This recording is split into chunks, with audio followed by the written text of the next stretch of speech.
South ఇండియాలోనే అతి తక్కువ ధరలకి రత్నాలను అందించే ఏకైక సంస్థ 6JVR. Welcome to Suman TV. Hydraa ఎక్కడ చూసినా హైదరాబాద్కి ఉజ్వలమైన భవిష్యత్తు తీసుకురావటమే లక్ష్యంగా హైడ్రా పనిచేస్తుంది. ఈ రోజుకి సంవత్సర కాలం పూర్తయింది. దాదాపు 500 ఎకరాల ప్రభుత్వ భూములు అన్యాక్రాంతం అయిపోయినాయి. భూ కబ్జాదారుల చేతిలో ఉన్న ఆ భూముల్ని హైడ్రా తీసుకొచ్చింది.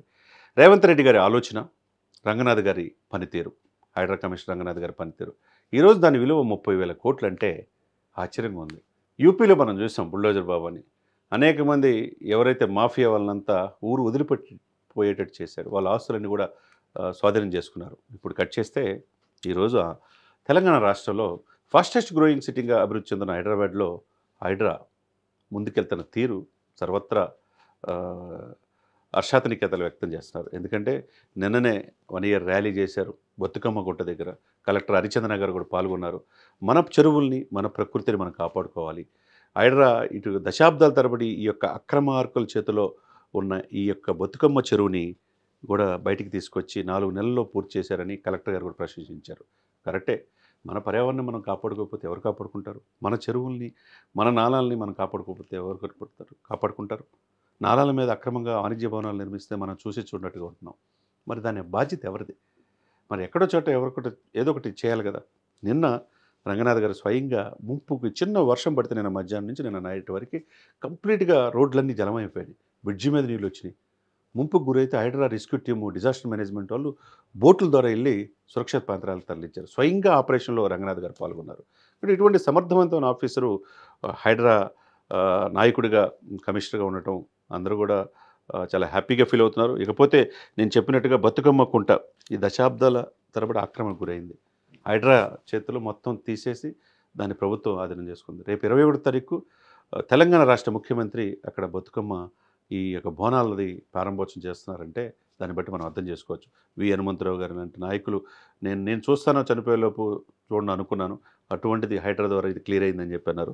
తర్వాత ఇదంతా కూడా బాగంబర్పేట పరిసర ప్రాంతాల్లో ఉన్నది. తర్వాత Hyderabad ORR outer ring road, ORR పరిధిలోనే మొత్తం ఇప్పటివరకు 500 ఎకరాలు స్వాధీనం చేసుకున్నారంటే 950 చెరువుల్ని ఐడెంటిఫై చేశారు. చెరువుల సంరక్షణ బాధ్యత కూడా హైడ్రానే తీసుకుంది. కాబట్టి అందరి నోట హైడ్రా మాట. హైడ్రా ఎక్కువ కాలం ఉండదన్నారు, సంవత్సర కాలం పూర్తయింది. హైడ్రా పోలీస్ స్టేషన్స్ వచ్చినాయి, ఎఫ్ఐఆర్ కూడా త్వరలో సమర్థవంతమైన ఆఫీసర్లు కూడా దాన్ని అపాయింట్ చేసుకున్నారు. ఎఫ్ఐఆర్ ఇచ్చేసే అవకాశం కూడా త్వరలో హైడ్రాకి రాబోతుంది. మరి ఇటువంటి సర్వాధికారాలు ఇచ్చినప్పుడు డెఫినెట్గా సక్సెస్ దిశగా ముందుకెళ్తుంది. అదేవిధంగా చెరువుల్లో నిర్మించిన కాలేజీల పరిస్థితి ఏంది, ఫాతిమా కాలేజీ పరిస్థితి ఏంది, ఓవైఎస్ సోదరులు ఈ కాలేజీని సెల్కం చెరువులు ఎందుకు పడగొట్టలేదని నిన్న విలేకరులు అడిగిన ప్రశ్నకు కూడా కొద్దిగా హ్యుమానిటేరియన్ గ్రౌండ్స్ అవసరం. మేము ఈ హైడ్రా పెట్టక ముందు ఏదైతే నిర్మాణాలు గురైనాయో వాళ్ళని అప్పుడు అధికారులు, అప్పుడు ప్రభుత్వాలు లైసెన్స్ పర్మిషన్స్ ఇచ్చినాయి. మరి దాన్ని కోలుగొట్టడం అంటే మేమే ఇచ్చి మేమే పడగొట్టినట్టు ఉంటుంది. ఈ హైడ్రా పెట్టిన తర్వాత ఈ నిర్మాణాలు జరిగితే నిర్దాక్షిణ్యం కూల్చేస్తాం. దాని ముందు జరిగిన ఒక మానవతా దృక్పథంతో, ఎందుకంటే 10,000 మంది పిల్లలు ఓల్డ్ సిటీలో పాత బస్సులు ఉచితంగా ఫాతిమా కాలేజీలో, ఓవైఎస్ బ్రదర్స్ కాలేజీలో చదువుకుంటున్నారు.